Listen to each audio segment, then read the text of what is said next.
Hi everyone, I'm Florian, I'm working at Facebook, and today I want to share with you a story that started in 2008. I've always been fond of video game, and I think that even more interesting than playing to video games, it's creating video games that is interesting and exciting. That's why I created this software called GDEVELOP. It's an open source and cross-platform video game creator that anyone can use to create video game. Why anyone? Because it's based on visual editors that people can use to create the levels of the game. And in particular, you have a special kind of visual programming that I will show you just after that enables people that don't know how to program to still create games. And games are outputted at HTML5 games that can run on desktop or mobile. So here is how it looked.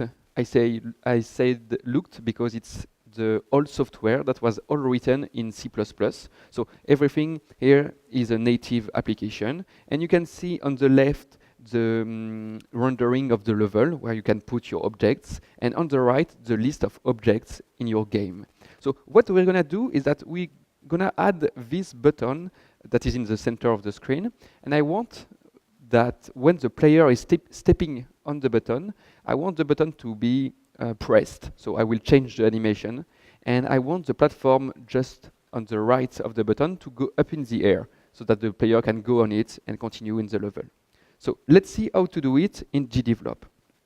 So I put the button on the level, I go to the events. Events are a collection of conditions and actions. Conditions are like if in if-then. So here I'm creating a condition testing if there is a collision between the player and the trigger. If that's the case, I will launch two actions. The first action will be to change the animation of the trigger to put it to animation number 1, which is the state where it is pressed. I will then add another animation, which is this time to add a force to the platform so that it goes up in the air. All these actions are then translated to JavaScript when the game is previewed, so that you have something that is like programming, but it's visual and easy to understand. So if we look at the result, yep, it's working. The platform is going up in the air. So that's how it works, and that's pretty simple for people that don't know how to program. And people have been making a lot of games with it. I've made the one with the cat on the top left. Check it out. It's quite good. And things were going well. And now fast forward to 2 years ago. Things were going well, but still the editor was getting a bit old. I mean, I had lots of cross-platform issues with the UI toolkit, so that things were crashing quite often on Linux and macOS, and the support was quite bad. And iterating on the software was quite slow, C++. And building the UI was slow and limited to the old UI components that are provided by the toolkit. And honestly, the UX wasn't that good at all. And finally, the entry barrier for new contributors was also quite high. Well, C++ again. So it was time for me to react. And what do we want exactly? We want a new editor that has all the advantage of what I said, cross-platform, better UI development, faster development. But we don't want to rewrite everything. Because, I mean, I spent a lot of time making this game engine, and I want to keep the full compatibility with all the existing projects. Users will be quite disappointed if they have to redo again all their games using the new version that is totally incompatible. And also, I mean, nobody got time to wait for a rewrite. There are games to be made. So my question was, could web technologies help? Well, let's see. I've been using a lot of React and React Native to do mobile applications and applications on the web. And I'm really fond of the way we're building UI with it. So my idea was, can we reuse React and something else to create this app, but on the web? So let's take a look at the code base of the whole software on the left. We have the core classes that describe what a game is, what objects are in the game, texture that are being used, and what are the events that are running in the game. And there are all the classes doing the export of the game, taking the structure of your game and outputting HTML5 plus JavaScript. So that's these classes that we can maybe reuse. Other classes like all the graphical interface and the file system are also in this code base, but we're gonna exclude them from what we're gonna do. So one idea would be we could move this to a new editor by using, for example, to make the new interface React, because we know that's a good way of building a UI. We could also use Node.js or browser adapters to emulate the file system. And this would mean that we could run this on Node.js, on Chrome, or on Electron, which is a good way to package your application as a real application that users can download. Because here we have a game editor, so people expect you to be able to download it and to run it locally. And for the core classes, it will be great if we have like a library that exposes everything that we already have. And for this, we're gonna use Emscripten. Before this, let's talk about WebAssembly. WebAssembly, it's a low-level language that is running inside your browser. I mean, right now, it's a specification that was started a few years ago, and it's now available in Safari, Chrome, Firefox, Edge, and it has full support, even on iOS. And that's an assembly language, meaning that it's not a language that you would write directly, but it's a language that you compile to.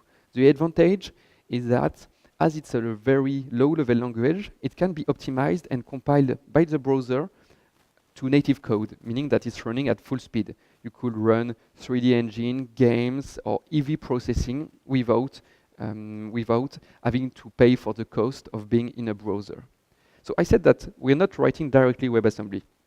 We can use, for example, Emscripten, which is a kind of, it's a strange kind of project. It was started at Mozilla, if I'm not mistaken.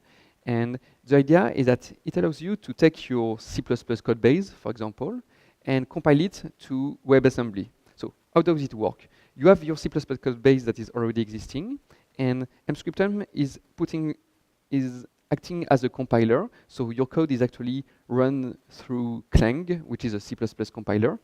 And Clang is outputting an intermediate representation called LLVMIR. And instead of translating this to a binary that you can run on your system, Emscripten is taking this output and converting it to WebAssembly. So that at the end, you have your code base that is running as a WebAssembly module on your browser, which is quite good. The only thing is that now we want to be able to interact with this module that we compile to WebAssembly. So that's, let's take a look at how it works before seeing more how to bind our code base. So if you want to try, it's quite simple. In fact, you git clone the SDK, install it, and activate it. And after you have this installed on your system, you can run the EMCC compiler on a C or C++ file, or in the case that, in my case, I had a larger project, so I just swapped the compiler that I was using by Emscripten. And so a few tools are provided so that you can run it on, for example, using CMake or AutoMake or any build system that you have for your project. Anyway, in the end, when you run Node on your JS output, it's actually instantiating the WebAssembly module and running it. The question now is how to interact with it. It's at this moment that you have to write bindings to your module. So for example, let's say that we have these C++ classes. So the first one is an object container. It's containing objects. So for example, it's the list of objects that I had in my game. So I can insert an object, get an object. Anyway, that's a class. And I have another one, a layout, which represents what a level is in the game.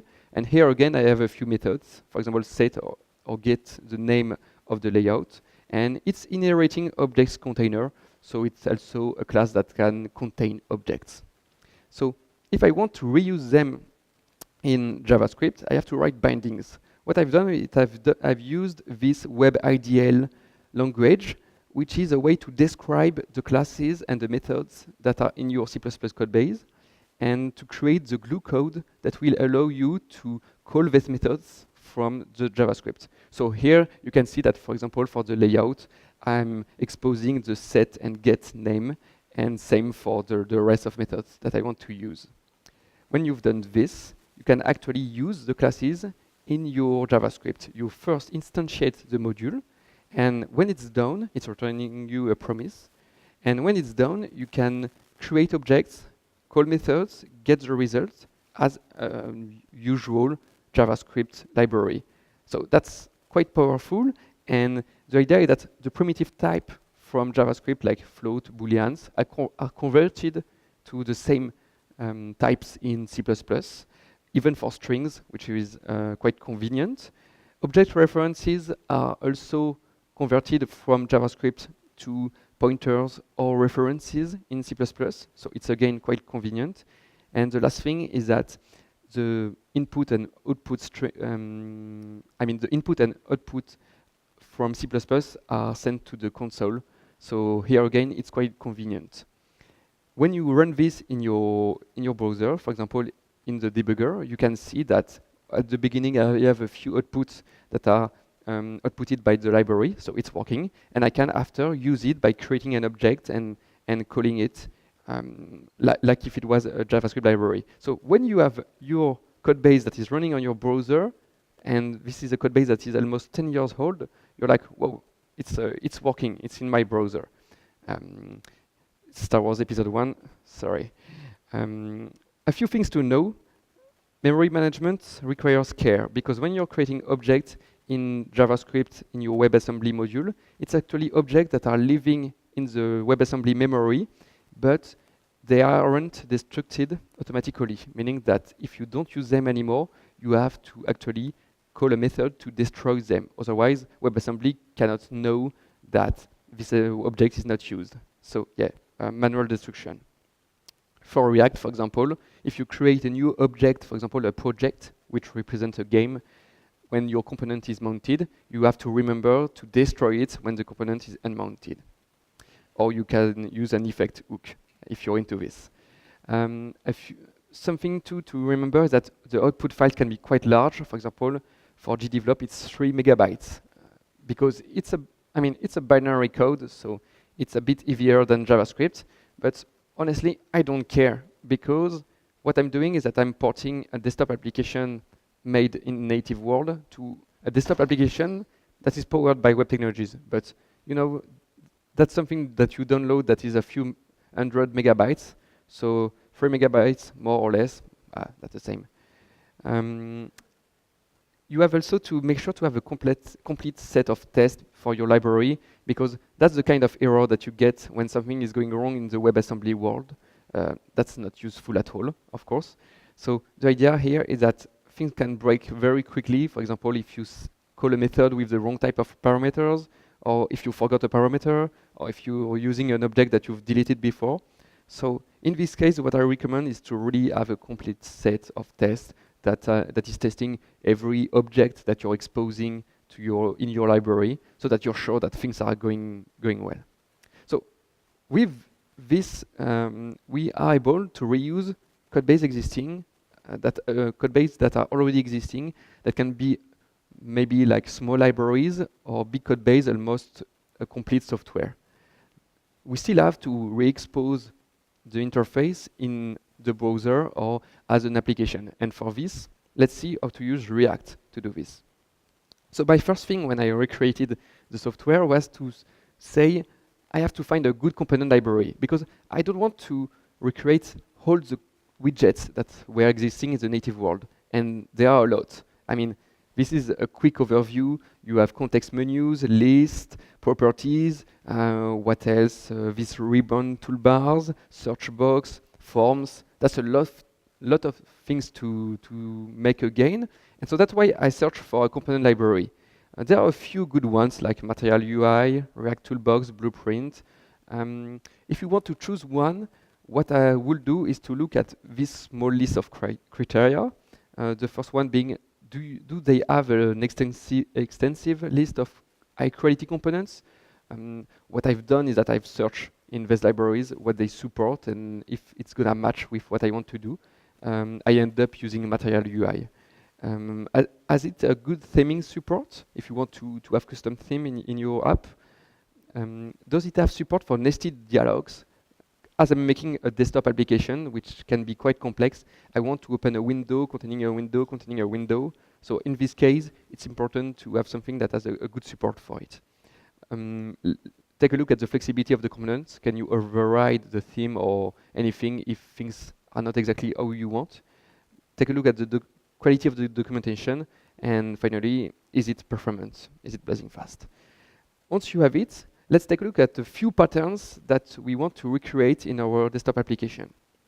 So the first thing is that we have a large list that we want to display. For example, the list of objects on the left that I want to transpose to my new application. And this list of objects can be composed of a few hundred elements from time to time for large games. So in this case, the solution was to use virtualized list. So I've used React Virtualized and React Sortable HOC. The idea is that if you have a list like this, so that's a usual way of doing a list in React. You just map iterating on the row that are on your list of objects and creating a row for every object. Using a React Virtualized is not that different. Your object list is now using the list component exposed by React Virtualized, and every row is rendered using this row renderer. And the advantage is as it's virtualized, only the rows that are displayed on the screen are actually rendered, which makes things much faster.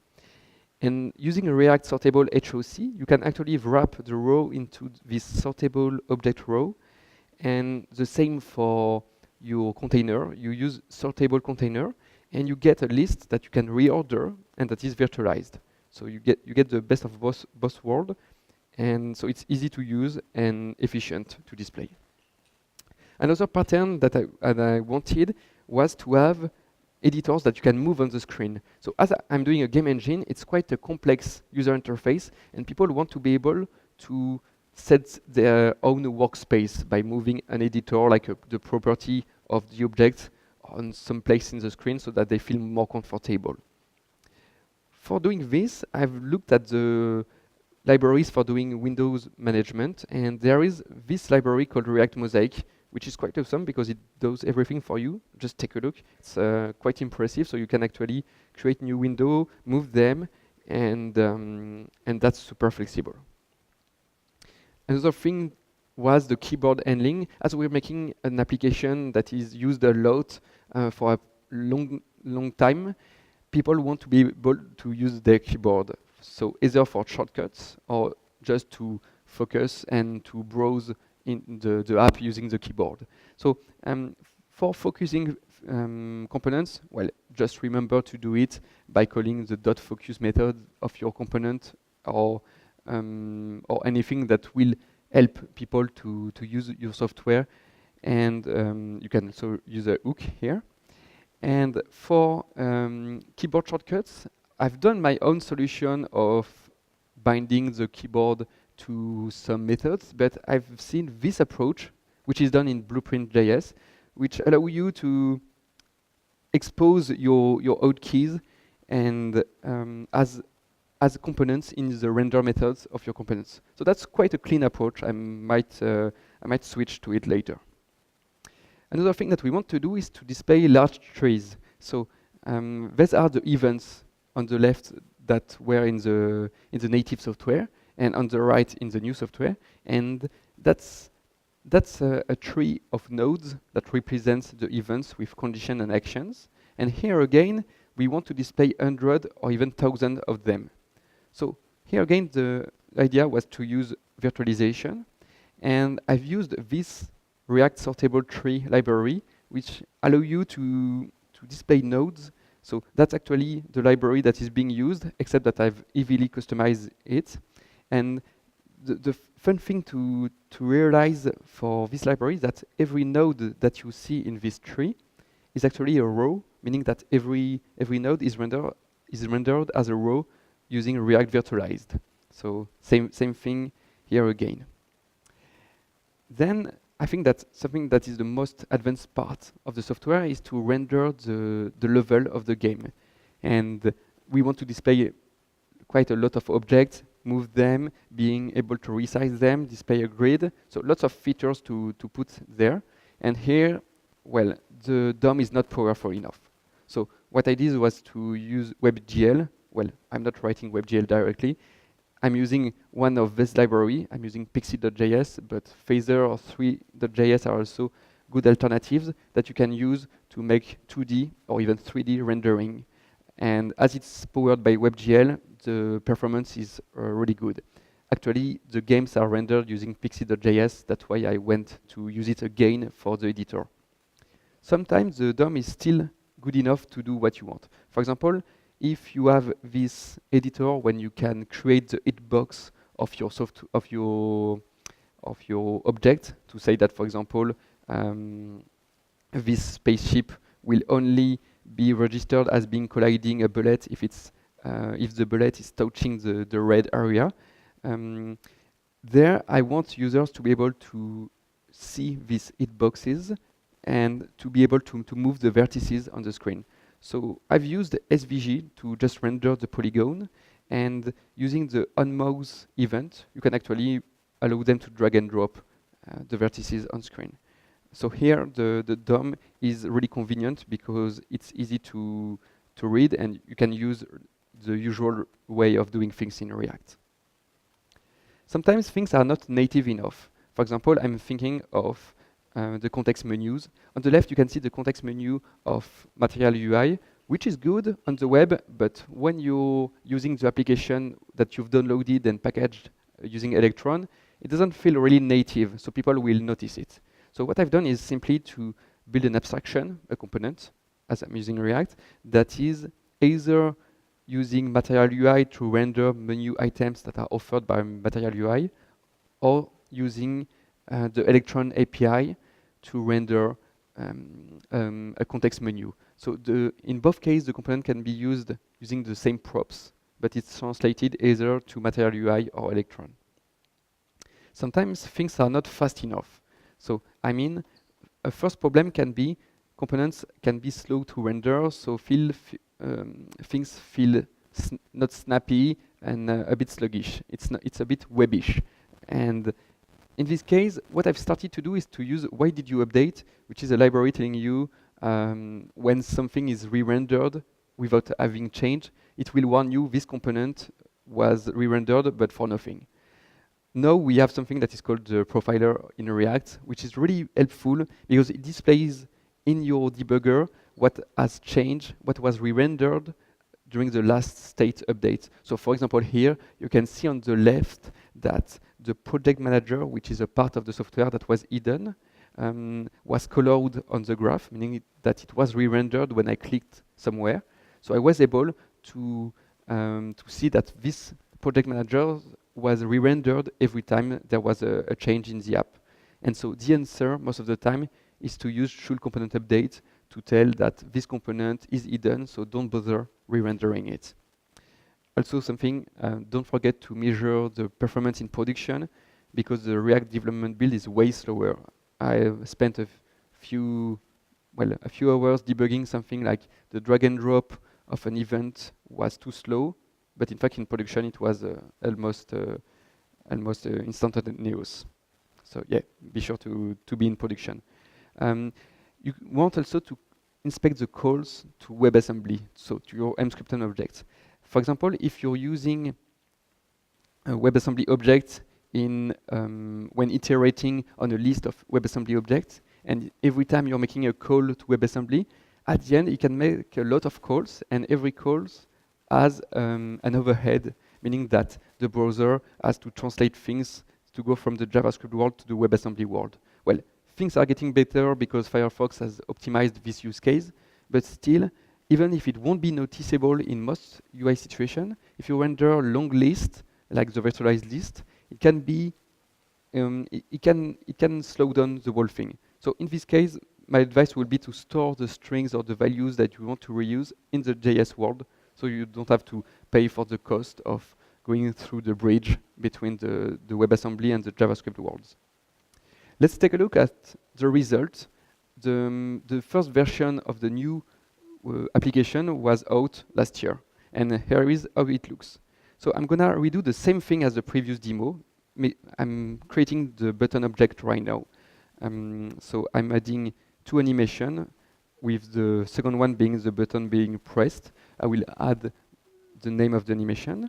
And then after renaming the object, I will put it on the screen, on the level, and then add the events like I did previously. So same thing again, I'm adding an event. You can see the whole interface has changed, but it's still a bit the same. I'm adding a collision condition between the player and the button.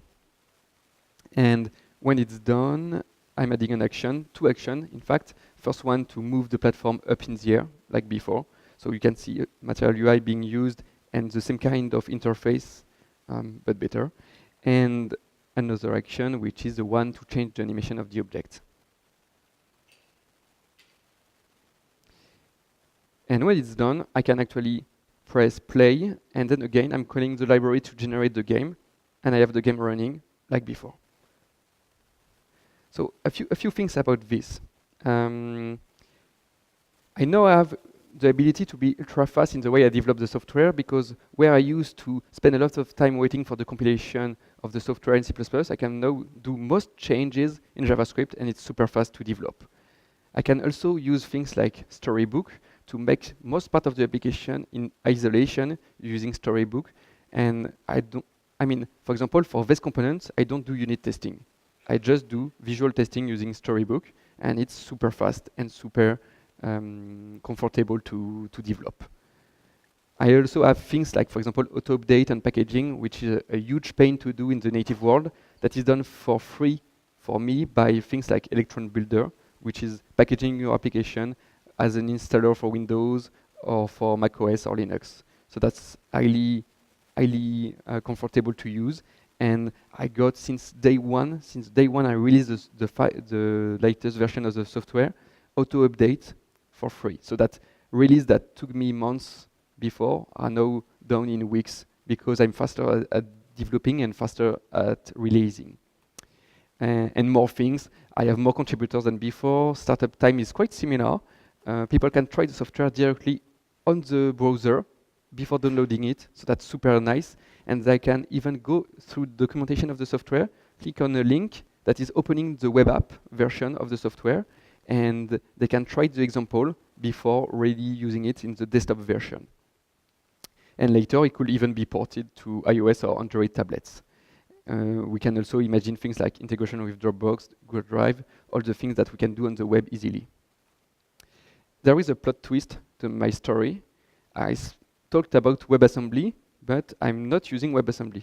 In fact, the whole code base is, when I started doing this project, Emscripten was compiling your code base not to WebAssembly because it was not mature enough, but it was compiling to asm.js, which is a subset of JavaScript that is highly optimizable, and that's a bit WebAssembly before WebAssembly. So as it's JavaScript, sorry, it can run in any browser, and the thing is that it's good enough. Of course, it's not as fast as WebAssembly, but I don't really need this speed for now, because most part of my library that is compiled to WebAssembly is dealing with what is the structure of the project and what is the exporter of the project. So it's fast enough, but WebAssembly will make things even faster, meaning that right now, when you're waiting a few seconds for your project to open, if it's a really large game, with WebAssembly, it will open in no time. I just have to take the time to upgrade my Emscripten build to the latest version, but I have other things to do. Let's see finally what users are saying, because, well, that's a good thing to remake everything using web technologies, but what are the users telling? Well, I'll be honest, first version, they weren't totally convinced.